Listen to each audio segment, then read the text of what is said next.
Hi, I'm Dan Schaefer, Democratic candidate for the Missouri House of Representatives, District 97. District 97 covers the northern part of Jefferson County, Missouri, right up against the St. Louis County line. You know, history has shown us the dangers of centralized control over law enforcement. Okay, I know it sounds trite and overused, but here it goes. In Nazi Germany, the Gestapo operated under direct control of Adolf Hitler, leading to unimaginable abuses. Similarly, in the Soviet Union, Stalin used an earlier version of the KGB to suppress dissent and control the populace through fear. Now fast forward to today, and countries like Turkey and Hungary illustrate the risks of centralized control. Under leaders like Erdogan and Orban, law enforcement has been used and abused to silence opposition and erode democratic principles. But let's talk about Missouri for a moment. Here in Missouri, we already have a system of centralized control over one of our major metropolitan areas.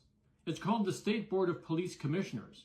It's run by a commission appointed by the governor, and it controls Kansas City's police department.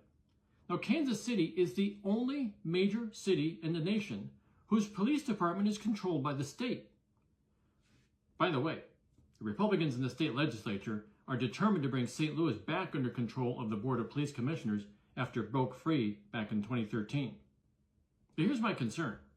Centralized control of police departments threatens the foundational principles of our freedom and democracy.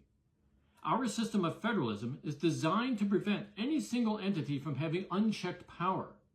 When local jurisdictions are forced to defer to higher authorities in the food chain, we lose checks and balances. And my concern isn't just at the state level.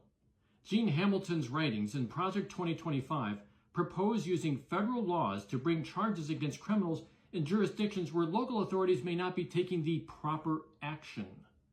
He leaves it up to the president to decide what proper action really is. Now, Mr. Hamilton takes it even further by advocating for increasing the federal law enforcement presence in local communities. This is dangerous, folks.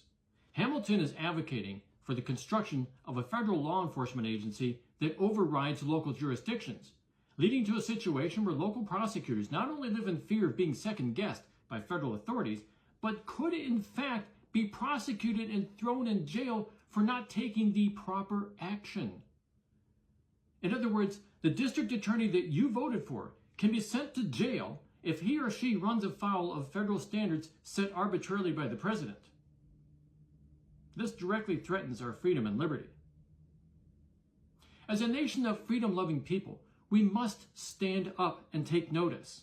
In the words of Robert La Follette, passive citizenship is not enough. We must be aggressive for what is right if government is to be saved from those who are aggressive for what is wrong. Please join me in advocating for a balanced government that protects our precious democratic values and freedoms. I'm Dan Schaefer, the Democratic candidate for the Missouri House of Representatives, District 97. Thank you for your time.